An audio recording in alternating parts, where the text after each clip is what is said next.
So today's video is about buying power. You know, how much house can you really afford?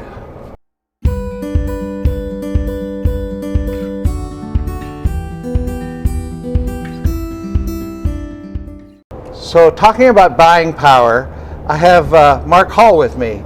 He's the manager of the Petaluma office of Open Mortgage, and he's my preferred lender. So he's my go-to guy. And he's the guy I will send buyers to before I set too many homes. Unlike the car business, we're in a car lot here. They don't first send you to the finance guy, they get you to fall in love with a car. Well, falling in love with a house before you know what you can afford, that could be a problem, right? Well, yeah, you definitely want to know what you can qualify for, what a lender is going to qualify you for before you're out looking at homes, because nobody wants to set themselves up to let themselves down. And most home buyers do that. They start looking at homes, they fall emotionally in love with homes, only to find out later, we couldn't qualify for that. Well, that's the fun part. They want the fun part. Nobody likes meeting with the finance manager either at the car lot. Well, okay. Understood. The fantasy part starts first. I get that. Yeah. But when the reality part kicks in, that's when you need to find out what you qualify for. Because it makes no sense to get all wrapped up emotionally about some house, only to find out we could never afford that payment. What about this Corvette? Would you fall in love with this Corvette? Where's the sticker price?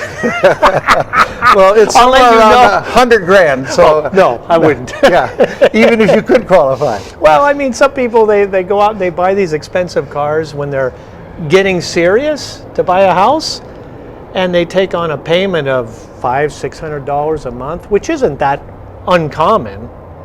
But I always say, in some cases, hey, Mr. Buyer, Mrs. Buyer, you're driving that car, you're actually driving your house, because that car payment is limiting what you can buy. So when I find a new buyer and they want to see a house, I'm going to show them the house. You know, I mean, it's like we'd be sending them away to another agent if I didn't. But then I'm going to do some talking with them. I'm going to do some counseling. And one of the first things I want them to do, unless they tell me they have all cash and they show me some evidence of that, I'm going to send them to you, Mark. So what's the first thing you're going to do with a buyer, whether it's a first-time buyer or somebody that hasn't bought in a while? Well, first thing is to find out a little bit about their budget, what they feel they can afford in a house payment, find out what they're renting for right now, and then look at their income, their assets, and the amount of debt that they're carrying, minimum payments on credit cards and Corvette loans if they have one, and then find out truly what do they qualify for in terms of what the house payment is and how that would relate to what type of housing price range they can be looking at. So Mark, as you know, in this market, it's so competitive. Yep. So if there's a desirable listing out there, we know there's going to be a ton of offers. Right. So if a buyer seriously wants to buy that house, they can still bid with financing, but they better have their act together. So how do you help with that? Well, we look at what they can qualify for. We run it through a desktop underwriting. I can do that, desktop underwriting, and get a pre-approval. And that's what any listing agent, any buyer's agent wants, to verify funds and provide a pre-approval letter. That's the only way you're going to have a legitimate offer and a chance to get an offer accepted is with a pre-approval. Well, some brokers you can just call and say, I need a pre-qual letter, can I have it tomorrow because I'm writing an offer tonight and I want to include it in the package. If you get a call from someone that you haven't met with already and they want a pre-qual, how do you respond? My response is pre-qual means nothing, right? As an agent, yes, right? If yes. you got a pre-approval letter and a pre-qual letter as a listing agent, which one would you look at? Well, that's exactly right. I mean, it doesn't really help to get that offer in quickly if when the listing agent is checking out the various options on behalf of the seller, they find out that these people haven't even shown any of their documents to anybody. Right. So give us just a little bit more of that information that you need to do a pre-approval letter versus a pre-qual letter. Well, we have to look at three things. We have to look at how much debt you carry, right? What your credit score is, what your minimum payments are on any sort of outstanding consumer debt. We got to look at 2 years worth of income. So it's usually a pay stub, W-2s if they're self-employed. I need tax returns. And I need to know, what's your down payment going to be? Where's the money coming from? Is it gift from parents? Do you have it? Are you borrowing from a 401k, which by the way you can for a house? Or do you just have it in your checking and savings? So I need income, I need assets, and I need credit and debt. And with those three pieces of information, I can determine very easily, very quickly, what one can qualify for. Yeah. So the goal is to get into contract, Yeah. and then we submit the loan to underwriting, so that there's an official conditional credit approval, and that's usually done within 4 or 5 days after we're in escrow. And there are conditions, we have to meet those conditions. Of course, the house has to appraise, right? That's a big part of it. That isn't that obvious these days, because as homes are being bid up, are appraisers able to still bracket that home, which is usually their intention, finding comps that are actually sold for more? Right. Very hard to do. Right. Yeah. Right. So is this truck more appealing to you than the Corvette? Given that I have back problems, stepping up and using one of these things, definitely better than crunching down into a Corvette. The getting in, getting out part, yes, this is much more to my desire. Yeah, I think this suits my age a little bit more than the Corvette. Yeah. But let's look at maybe a family car next. Okay, all right. I noticed the sticker price, $86,000. It better be a nice car. Let me ask you, $7 a gallon of gas? What do you think this thing runs?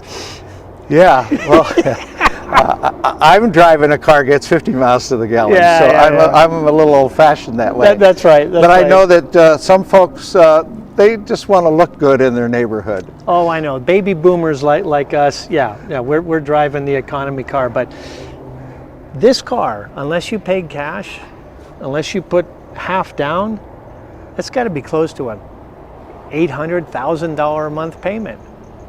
You know, when it comes to buying power, you had mentioned that earlier on. Buying power is the amount of house you can afford, the amount of loan that you can qualify for based on your income, your assets, and your credit. Helping buyers gain more power, do you have some additional advice? Let's say someone can't afford right now the house they really want. Yeah. Do you give them advice? Yeah, the advice is what affects buying power and what you can qualify for more than anything else, it's not your income. It's not your down payment. It's your debt. So you got an extra $10,000, I mean, oftentimes people say, well, what if I put an extra $10,000 down? Is that gonna lift me up to buy a house with one extra bedroom? No. If you get rid of a $500 car payment, that could avail you to homes that have an extra bedroom, or homes that are in a neighborhood that are in the right school district or near where you want to be. So buying power is more about reducing debt. And if you want to buy a house and the Y is big enough, the Y's are the tax write-offs and the fixed payment and on, you deal with the debt and you get rid of the debt. Because, bottom line, most people cannot save money for anything, for retirement or buying, when they have debt payments. A lot of people, they have the debt, they haven't been able to save a lot of money, so they're putting minimal down, and in many cases they need more down. And where do they turn? They turn to parents oftentimes, hey mom, dad, can you help me out? So check this out, story, real life with me. I'm in my 20s living paycheck to paycheck, right? Fixed income. Not a lot of debt. My dad was on me to buy a house. Mark, you gotta buy a house. You gotta buy a house early as you can. He said, don't wait to buy real estate and then make your payment and wait. So I said, we need a little help. Can you help us? He said, I'll invest alongside you. I said, huh?